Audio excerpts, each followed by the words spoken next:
নাটোর সদরে চলার পথে অসংখ্য ব্যাটারি চালিত অটোরিকশার ভিড়ে হঠাৎ চোখ আটকে যাবে। চালকের সিটে একজন নারী। লোকলজ্জা উপেক্ষার পরও ঢেকে রেখেছেন নিজের মুখ। নাম তার ফাহিমা। ১৩ বছরে তার বিয়ে হয়। স্বামী তাহের উদ্দিন ভ্যান চালক। একমাত্র মেয়েকে নিয়ে টেনে টুনে চলত ৩ জনের সংসার। কিন্তু ১.৫ বছর আগে পঙ্গু হয়ে বিছানায় পড়ে যায় স্বামী তাহের। বাধ্য হয়ে বিয়ে দেন মেয়েকে। ফাহিমা জানান, তাদের রোজগার আর দেখার কেউ নেই, তাই বাধ্য হয়েই ধরেছেন রিকশার হ্যান্ডেল। আমার ছোটকালের বাবা মা মারা গেছে। আমরা অনেক কষ্ট মানুষ হয়েছি। আমার ভাই বোনের কাছে থেকে আমি মানুষ হয়েছি। পরে বিয়ে হয়েছে, হওয়ার পরে আমার স্বামী অসুস্থ, দীর্ঘদিন ভালো ছিল, থাকার পরে অসুস্থ হয়ে পড়ছে। তো এই কারণে ধরেন ওর পিছনে অনেক টাকা যায়। এখন তার কারণে আমি রিক্সা চালাই। মানুষের কাছে তো চাইতে যাচ্ছি না, খারাপ কাজ করবো না, তার কারণে ধরেন আজকে পরিশ্রম করে খাচ্ছি।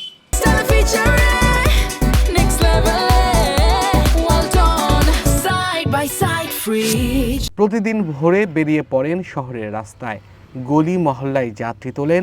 ঘামে ভেজা পরিশ্রমে সংসারের চাকা ঘোরাতে রিকশা চালিয়ে প্রতিদিন ৪০০ থেকে ৫০০ টাকা আয় হয় ফাহিমার। সেই হিসেবে মাসে আয় হয় মাত্র ১৫,০০০ টাকা। এর মধ্যে ৫,০০০ টাকা তাকে দিতে হয় কিস্তি আর ঋণের থলিতে। স্বামীর ওষুধ কিনতে খরচ হয় আরও ৫,০০০ টাকা। বাদ বাকি টাকায় চলে খাওয়া পড়া। কামাই করতে পারে না, তার কারণে আমি কামাই করি, আর এই কামাই দিয়ে আমার সংসার চলে। মানে স্বামীর ওষুধপাতি মাসে ৪-৫ হাজার টাকা লাগে, নিজের খরচ কিস্তি মিস্তি আছে, এগুলো নিয়ে প্রতিদিন হয় ৪-৫০০ টাকা ইনকাম হয়। কোনদিন ৫০০ হয়, কোনদিন ৪০০ হয়, কোনদিন ৬০০ হয়।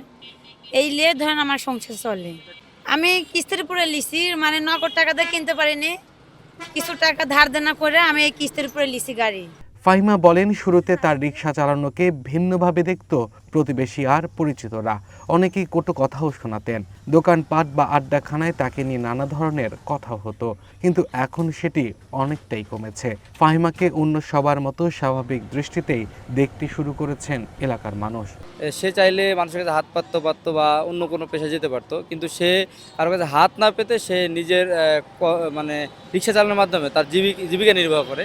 আমাদের উচিত এই ধরনের মানুষের পাশে দাঁড়ানো এবং উৎসাহ দেওয়া। এদের দেখা দেখি যেন আরও নারীরা এভাবে এগিয়ে আসে। তার বড় বোনের কাছ থেকে ২০,০০০ টাকা নিয়ে সে কিস্তির উপরে গাড়িটা তোলে এবং কিস্তি দিতে হয়। গাড়িটা সে চালায় এবং কিস্তি দিতে হয়। এই কিস্তির উপরে সংসার খরচ, ওষুধ খরচ এবং গাড়ির কিস্তি এবং সমিতির কিস্তি তার মেয়ে মানুষ হিসাবে তার পক্ষে খুবই জুলুম হয়ে গেছে। তারপরও সে হাল ছাড়েনি, হাল ধরে আছে এবং সংসারটা সুন্দরভাবে লড়াই করছে। চাচি একজন মহিলা মানুষ যখন রিক্সাটা চালাচ্ছে, চাচি দেখা যাচ্ছে পরিবারের যে সচ্ছলতা সেটা হয়তো বা স্বাভাবিক অবস্থায় নেই। আমি চাচির সাথে এর আগে কথা যখন বলছি, চাচির একজন মেয়ে আছে পরিবারে, ওনার হাজব্যান্ডটা অসুস্থ, যে কারণে তার উপার্জনক্ষম কোনো ব্যক্তি নাই তার পরিবারে। তো তিনি একজন মহিলা হয়ে বাধ্য হয়েছে পরিস্থিতির শিকার হয়ে। গত ১ বছর ধরে নাটোর শহরের বিভিন্ন সড়কে অটোরিকশা চালাচ্ছেন Fahima Begum. Abdul Al Mamun, one national desk.